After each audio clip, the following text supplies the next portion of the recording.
वाकया कुछ ऐसे है कि एक सेठ साहब थे, बहुत अमीर थे।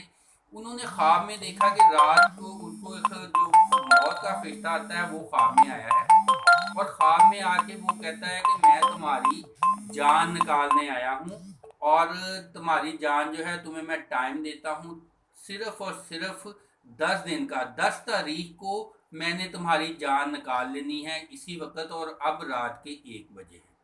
अब ये कह के वो फरिश्ता जो है गायब हो गया और सेठ साहब की आंख खुल गई। अब देखते हैं कि उठते हैं फौरन परेशान होकर, देखते हैं कि टाइम क्या हुआ है, वाकई 1 ही बजा हुआ। उनको कहा लो भी ये तो बिल्कुल ख्वाब सच्चा होने वाला है।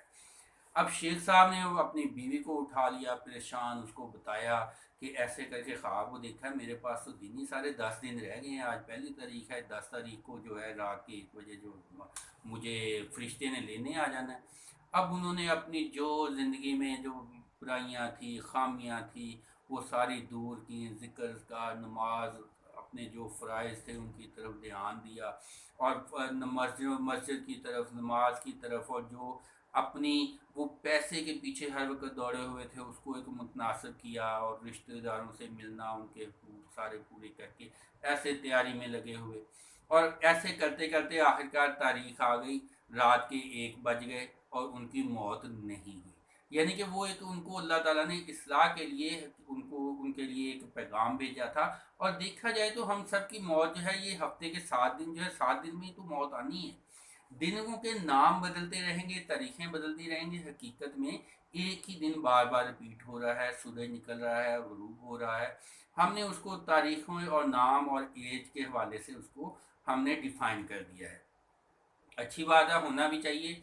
लेकिन बात कहने की ये है कि हमें अपनी तमाम चीज़ें जो हैं उनको एक तरतीब में लेके आना चाहिए। अपनी ज़िंदगी का सबसे मेन मकसद जो है वो अपनी दूसरों की इखलाकी लिहाज से अच्छे तरीके से हेल्प और उनकी खुशी वो रखनी चाहिए, बड़े टारगेट गोल रखने चाहिए।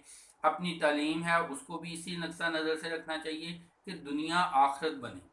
हम तालीम से, इल्म से कुछ ऐसा काम कर जाएं कि मुसलमानों की हेल्प हो, इंसानियत की हेल्प हो, और हम साथ साथ अपनी सेहत, अपने इखलाक, अपने किरदार, अपनी खुशियाँ, अपने वालदैन, अपने बहन भाई, रिश्तेदार, हमसाए, आम इंसान, सबके लिए कुछ ना कुछ अच्छा करते जाएं, ताकि हमारी दुनिया और आखिरत बेहतर होती जाए, और हमारे साथ जो भी लोग वाबस्ता हैं उनकी भी दुनिया और आखिरत बेहतर होती जाए।